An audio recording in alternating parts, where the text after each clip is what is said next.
everybody. So for today's video, we're going to be doing some spaghetti and meatballs. Again, a very, very popular pick from our do now. So I'm going to show you how to do this nice and easy. You're going to need some spaghetti, okay? Olive oil, some bread, either 3 to 4 slices of regular bread without the crust or 2 slices of the thick Italian bread. I do think Italian bread works best, and usually if it's like a day or two old. All right, Parmesan cheese. It does call for fresh Parmesan, but we're using a substitute because I don't have any fresh Parmesan. 1 clove of garlic minced, but you have to either use the mince method I taught you in the salsa video, or you can use one of these, a garlic press. Pretty nifty. Ground beef, 1 pound ground beef, 2 eggs, and then some seasonings. We're gonna use some oregano, some basil, some parsley, some salt.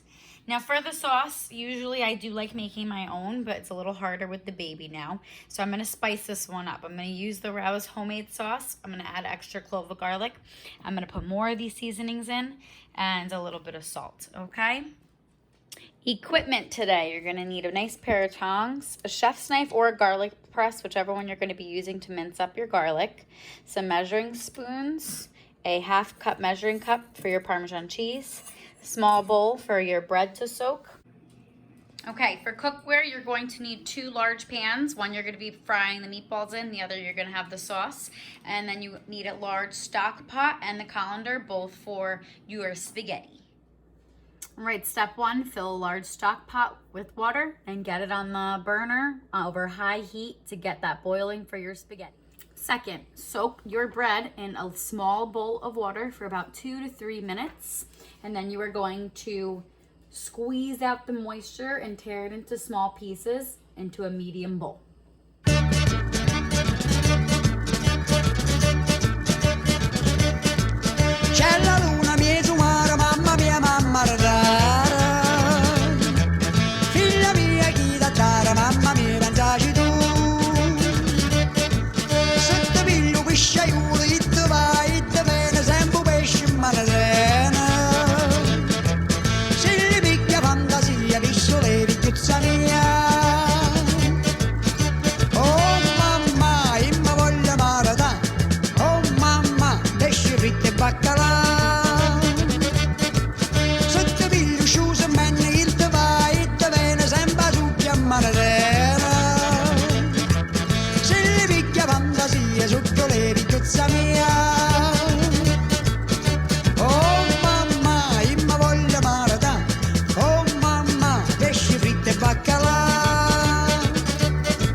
Okay, here's where most recipes and my family recipe differs a little bit. Most recipes will tell you just to put like 2 tablespoons of oil in the pan to brown the meatballs on all the sides. Some people actually bake their meatballs. What my family does, and you can choose to do this or not, we pour olive oil in. Enough to coat the bottom of our pan. So the meatballs will always be touching some hot oil as we rotate them. This is just how we've done it. My dad was an Italian chef. He always says fried meatballs are where it's at. So let's see what we get. Turn this on over medium heat. Get it nice and hot before you put any of the meatballs in.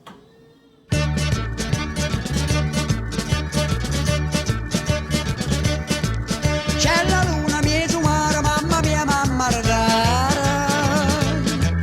Figlia mia, chi da dare, mamma mia, pensaci tu.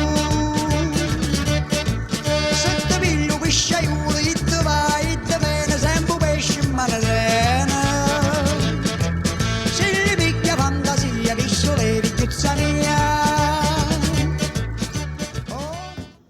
Okay, oil is nice and hot now. This is the part that you have to be very careful with because as you put these meatballs in, it is going to splatter. I would use a spoon just so you don't have to touch anywhere near that hot oil.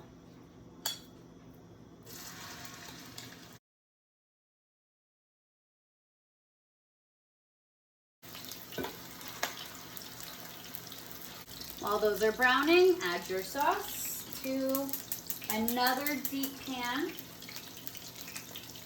and over like medium-low heat.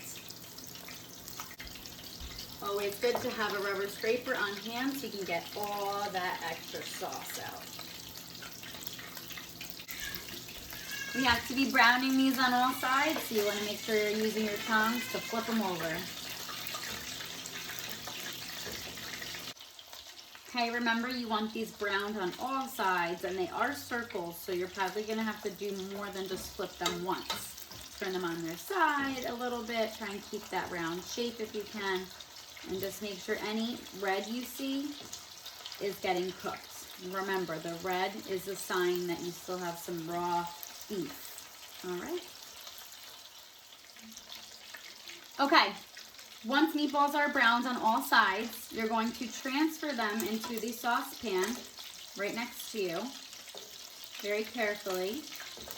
And frying them in this much oil first will actually help to keep that nice, crispy, like exterior that you want, so they're not super soft. And you're going to turn off your oil because you don't need that anymore. Just a little bit of advice. You never do anything with hot oil until it's cooled down, so leave it until it's cool. And then at that point, you're gonna put it in the garbage, never in the sink. So you're going to turn up your heat on your sauce, about medium, in between medium and high. You wanna see it nice and bubbly. Once it starts to bubble and boil a little, that's when you're going to turn down your heat to simmer, cover it for like 15 to 20 minutes. And then at that point, time your pasta, so when your pasta is done, the meatballs are done. Hi, okay, so just a quick little thing on the pasta. Most of you should know this, but the directions for pasta are always on the box. So you're gonna take a look at whatever you're using. If you're using spaghetti, which most of you wanted, then you're gonna bring a lot of water to a boil like you saw me do, a little bit of salt, and then it says for al dente pasta, boil 6 minutes for al dente pasta. Al dente means firm to the tooth or firm to the bite. So al dente pretty much means that it's gonna give away, it's gonna give to your bite. So when you bite into it, it's gonna be soft. It's not super soft. It's not gonna be really soft, but it'll be soft enough like you would want your pasta cooked. So al dente, I would say 6 minutes. If you do like it a little softer, put it in for another minute or two. And then strain it in your colander and serve it with your meatballs. Okay, best way to find out if your meatball is done cooking is if you cut it in the middle and there's no red left. So you don't necessarily have to do that. If you do it the full 15 to 20 minutes, I would say a full 15, you're pretty good if you brown them enough. It really just depends on how long you leave them in the hot oil for. But then what you're gonna do is you're gonna take them out as you pour them over your fresh spaghetti, okay?